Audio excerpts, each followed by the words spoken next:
Dieu employa beaucoup de moyens pour confirmer la grandeur de son message.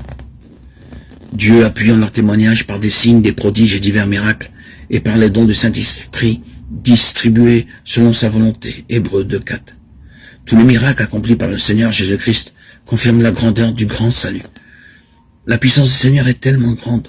Tout ce qu'il a dit s'est accompli. Il eut un jour une grande tempête en mer, et les disciples étaient terrorisés. Déjà l'eau pénétrait dans le bateau. À la seule parole de réprimande du Seigneur, le vent cessa. Il se fit un grand calme. S'étant réveillé, il menaça le vent et dit à la mer, « Silence, tais-toi !»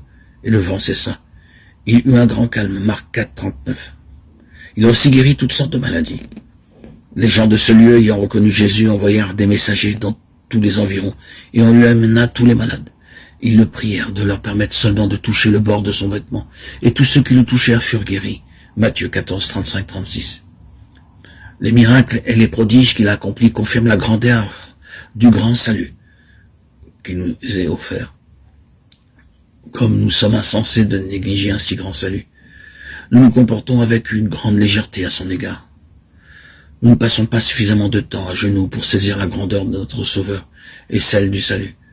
Si nous possédons quelques objets de valeur, nous le conservons avec beaucoup de soin et d'attention. Mais nous ne nous soucions pas du grand salut accompli par un si grand Sauveur. Il est tellement grand que Dieu a chargé les anges d'être des esprits à notre service.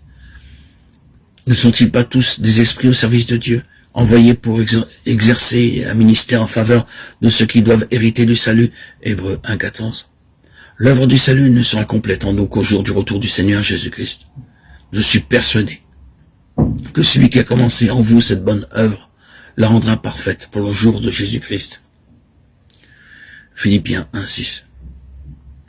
Nous recevrons alors des corps immortels, et le Seigneur donnera à ses anges de nous servir. Lorsque l'œuvre sera accomplie, nous pourrons nous rendre n'importe où dans le royaume céleste et ordonner aux anges de nous servir. Cette position n'est pas donnée aux anges, bien qu'il s'agisse d'anges puissants, se trouvant continuellement dans la présence de Dieu, entendant constamment sa voix et faisant tout son plaisir. Ce sont néanmoins des esprits à notre service. Quel grand salut, quel grand honneur, quel grand privilège, quel grand amour et quelle grande grâce. Par son livre merveilleux, la Bible, et au moyen de ses serviteurs, Dieu a pourvu à notre instruction concernant son grand amour. Le Seigneur dit, soyez donc parfaits, comme votre Père Céleste est parfait. Matthieu 5:48. Dans son grand amour, le Seigneur Jésus-Christ nous a donné ce livre pour nous rendre parfaits.